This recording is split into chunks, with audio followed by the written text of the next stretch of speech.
کے دن اللہ سبحانہ و تعالیٰ اس کے شوہر کے گھر کے متعلق اس عورت سے پوچھ تاچھ کرے گا. فَكُلُّكُمْ رَاعٍ وَكُلُّكُمْ مَسْئُولٌ عَن رَعِيَّتِهِ. ہم میں سے ہر انسان ذمہ دار ہے. اپنی ذمہ داریوں سے کوئی عہدہ برا نہیں ہو سکتا, سبک دوش نہیں ہو سکتا. ہم نماز پڑھ لیے یہ ہماری نجات کے لیے کافی نہیں ہے, بلکہ اللہ کے حبیب فرماتے ہیں کہ مروا اولادکم بالصلاۃ وهم ابناء 7 سنین واضربوهم علیہا وهم ابناء 10 سنین. کہ اے امت کی تلقین سال کی کو ہو جائے.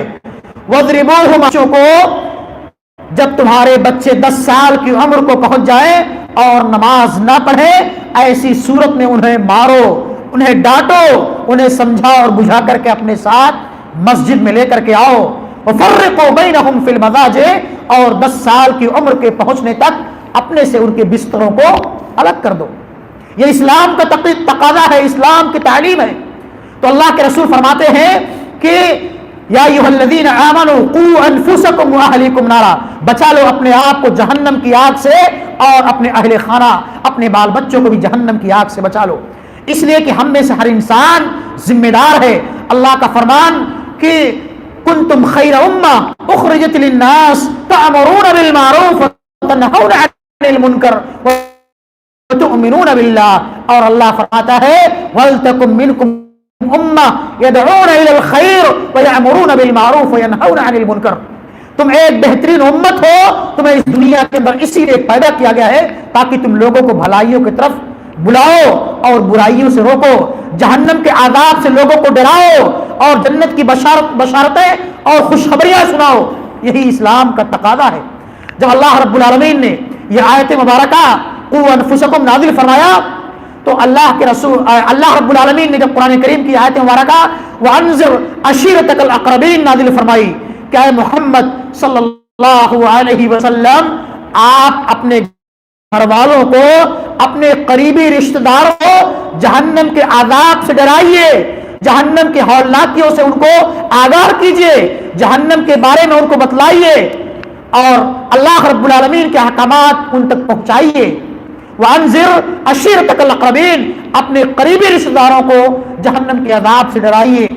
تو اللہ کے رسول نے کیا کیا, صفا پہاڑی پر چڑھ کر کے اپنے گھر کے ذمہ داروں کو اور خاندان کے لوگوں کو بلا کر کے سب کا نام لے کر کے اے بنو ہاشم, اے بنو مطلب, اے بنو مرہ بن کعب, اے بنو فلاں, اے فلاں بن فلاں. جب سب لوگ اکٹھا ہو گئے تو اللہ کے رسول نے کہا کہ انقذوا انفسکم من النار, انقذوا انفسکم من النار. اے بنو ہاشم, اے بنو عبد المطلب, تم اپنے آپ کو جہنم کی آگ سے بچا لو, بچا لو اپنے آپ کو جہنم کی آگ سے. یہاں تک کہ اللہ کے رسول نے اپنی پھوپھی حضرت صفیہ بنت عبد المطلب کے بارے میں بھی کہا تھا کہ اے میری پھوپھی صفیہ, تم بھی اپنے آپ کو جہنم کی آگ سے بچا لو, اس دنیا کے اندر اس جہنم کی تیاری کر لو, اس لیے کہ میں کل قیامت کے دن تمہارے کسی کام نہیں آ پاؤں گا. اللہ کے رسول نے اپنی بیٹی حضرت فاطمہ بنت محمد کے بارے میں کہا تھا یا فاطمہ بنت محمد, اے میری چہیتی بیٹی فاطمہ, تم مجھ سے دنیا کے اندر جو چاہو مجھ سے مانگ لو, اگر میرے پاس کچھ ہوگا جو میں تجھ کو دے سکتا ہوں تو دے دوں گا اس دنیا کے اندر. فإنی لا املک من اللہ شیئا, لیکن کل قیامت کے دن میں تمہارے کسی کام نہیں آؤں گا. میں تمہیں جہنم کے عذاب کا فرمان ہے کہ یہ تمام ازواج مطہرات, تمام صحابہ کرام ہیں, پھر بھی اللہ رب اے میری بیٹی فاطمہ, اے میری پھوپھی صفیہ, تم لوگ اپنے آپ کو جہنم کی آگ سے بچا لو کہ وہ جہنم کی آگ کی وقودها الناس والحجارہ, جس جہنم کی آگ کا ایندھن انسان اور پتھر ہوں گے, وہ جہنم بہت ہی خطرناک ہوگی. یہ دنیا دار العمل ہے, یہ دنیا امتحان گاہ ہے. اس دنیا کے اندر جو کچھ ہم کمائیں گے کریں گے وہی پھل وہی پودا ہم جو اس دنیا کے اندر لگائیں گے وہی پھل ہم کل قیامت پودا لگائیں گے تو ہم کو کل قیامت کے دن اس کا اچھا رزلٹ نہیں ملے گا. اسی لیے اللہ رب العالمین نے ہم کو اور آپ کو اس دنیا کے اندر اس بات کی تعلیم دی ہے کہ فمن زحزح عن النار وادخل الجنہ فقد فاز وما الحیات الدنیا الا متاع الغرور. حقیقی معنوں میں کامیاب انسان وہ ہے جس کو کل قیامت کے دن جہنم کی اس دہکتی ہوئی آگ سے بچا لیا گیا, وادخل الجنہ اور جنت کے اندر داخل کر دیا گیا. فقد فاز, ایسا انسان اپنے مقصد میں کامیاب اور کامرہ ہے. وما الحیات الدنیا الا متاع الغرور, اور دنیا کی زندگی محض کھیل اور تماشے کی جگہ ہے. یہ دنیا لہو لعب کی جگہ ہے, یہ دنیا دارالعمل ہے, یہ دنیا فانی ہے. اس دنیا سے لو لگانے کی جگہ نہیں ہے, بلکہ ہمارا اصل ٹھکانہ وہ جنت ہے جس کے بارے میں اللہ رب العالمین نے ہم سے وعدہ کیا ہے.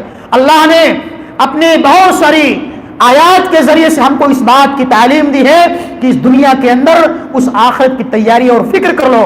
جو جہنم بہت ہی خطرناک ہوگی, اس جہنم سے بچنے کی اس دنیا کے اندر تیاری کر لو کہ جب وہ جہنم جب جہنمیوں کو دیکھے گی کہ اس کا ہولناک منظر نہایت ہی خطرناک ہوگا.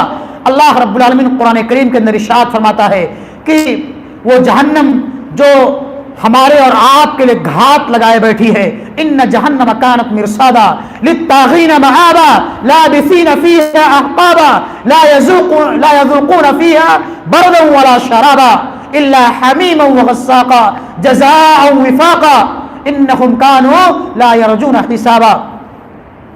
کہ اس جہنم کے اندر ہم کو کھانے کے لیے بدبودار کھانا دیا جائے گا, پینے کے لیے جہنمیوں کا خون